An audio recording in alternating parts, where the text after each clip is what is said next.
attention to focus on raising them and not be pulled a dozen different directions by the world's chaos. Emmett makes a face. There will always be chaos in the world, Fee. If you're waiting for that to die down, you'll miss your window for kids. He's both right and wrong. The current chaos is worse than usual. With the veil down between the realms and the existence of magical races exposed, things are more chaotic than ever. True, but what if that's the new normal? Don't put your life decisions on hold because of an obligation to the world around you. Raising a hand, I wriggle my fingers and invite Emmett to help me off the lounger gracefully so I don't wake the baby. He knows the drill. A moment later, I'm upright, and the baby is still lying there, snoring with the gentle breeze blowing his fluffy white feathers. He's cuter than should be legal.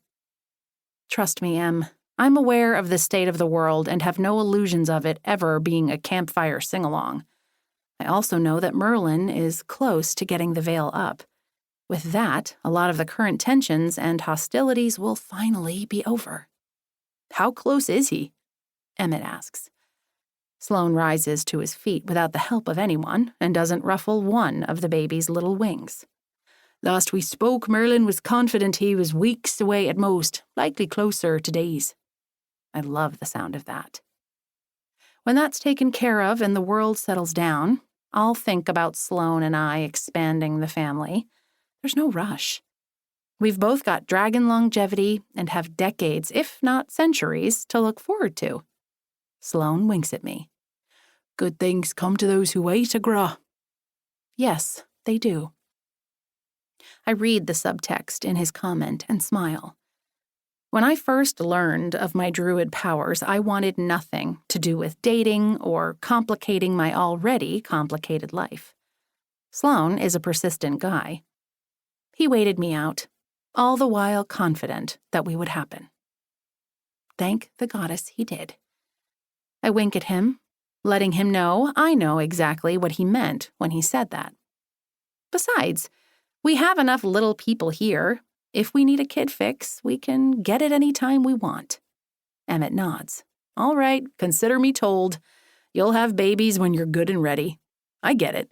Just keep in mind that if you wait too long, they won't have the opportunity to experience Gran and Granda or Da and Shannon. That thought hadn't occurred to me. He sees how the thought of losing them shakes my foundation and lifts a shoulder. I don't want to upset you. Just make sure you've thought it all the way through.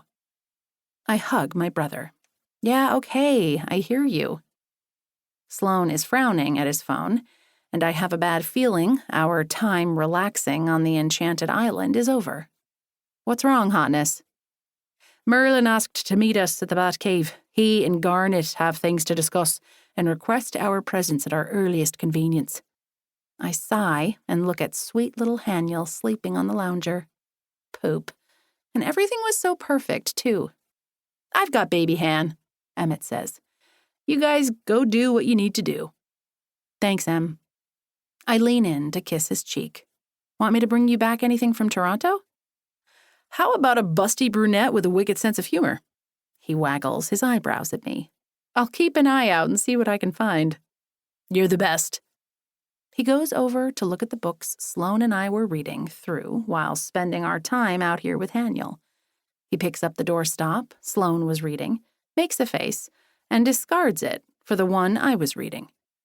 Steampunk pirate romance? I shrug.